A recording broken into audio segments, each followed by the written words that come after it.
ರಾಜ್ಯದ ಹಲವು ಜಿಲ್ಲೆಗಳಲ್ಲಿ ಭಾರೀ ಮಳೆಯಾಗುವ ಸಾಧ್ಯತೆಯಿದೆ. ಹಲವು ಜಿಲ್ಲೆಗಳಿಗೆ ರೆಡ್, ಆರೆಂಜ್ ಮತ್ತು ಯೆಲ್ಲೋ ಅಲರ್ಟ್ ಘೋಷಣೆ ಮಾಡಲಾಗಿದೆ. ಕರಾವಳಿ ಜಿಲ್ಲೆಗಳಲ್ಲಿ ಅಲ್ಲಲ್ಲಿ ಭಾರೀ ಮಳೆ ಸಾಧ್ಯತೆ ಇದ್ದು, ಈ ಹಿನ್ನೆಲೆ ಕರಾವಳಿ ಮತ್ತು ದಕ್ಷಿಣ ಕನ್ನಡ ಜಿಲ್ಲೆಗಳಿಗೆ ಇಂದು ರೆಡ್ ಅಲರ್ಟ್ ಘೋಷಣೆ ಮಾಡಲಾಗಿದೆ. ದಕ್ಷಿಣ ಕನ್ನಡ ಜಿಲ್ಲೆಯ ಹಲವೆಡೆ ಮಳೆಯಿಂದ ಭಾರೀ ಅನಾಹುತ ಸಂಭವಿಸಿದೆ. ಅತ್ತ ಉಡುಪಿ, ಚಿಕ್ಕಮಗಳೂರು, ಶಿವಮೊಗ್ಗಗಳಲ್ಲಿಯೂ ಮಳೆಯಾಗುತ್ತಿದೆ. ನದಿಗಳು ಉಕ್ಕಿ ಹರಿಯುತ್ತಿವೆ. ನಾಳೆ ಕರಾವಳಿ, ದಕ್ಷಿಣ ಕನ್ನಡ, ಉಡುಪಿ, ಉತ್ತರ ಕನ್ನಡ ಜಿಲ್ಲೆಗಳಿಗೆ ಆರೆಂಜ್ ಅಲರ್ಟ್, ಶಿವಮೊಗ್ಗ, ಚಿಕ್ಕಮಗಳೂರು ಮತ್ತು ಕೊಡಗು ಜಿಲ್ಲೆಗಳಲ್ಲಿ ಭಾರೀ ಮಳೆಯಾಗುವ ಸಾಧ್ಯತೆಯಿದ್ದು ಆರೆಂಜ್ ಅಲರ್ಟ್ ಘೋಷಣೆ ಮಾಡಲಾಗಿದೆ.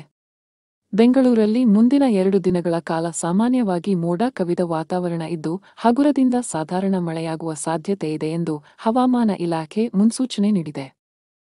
ಕರಾವಳಿ ಭಾಗದಲ್ಲಿ ಜುಲೈ 1ರವರೆಗೂ ಗಾಳಿಯೊಂದಿಗೆ ಧಾರಾಕಾರ ಮಳೆ ಮುಂದುವರಿಯುವ ಸಾಧ್ಯತೆಯಿದೆ. ಒಳನಾಡಿನಲ್ಲಿ ಸಾಧಾರಣ ಮಳೆಯಾಗಲಿದೆ ಎಂದ ಇಲಾಖೆ ತಿಳಿಸಿದೆ. ಸಮುದ್ರದಲ್ಲಿ ಭಾರೀ ಅಲೆಗಳು ಕಾಣಿಸಿಕೊಳ್ಳಬಹುದು.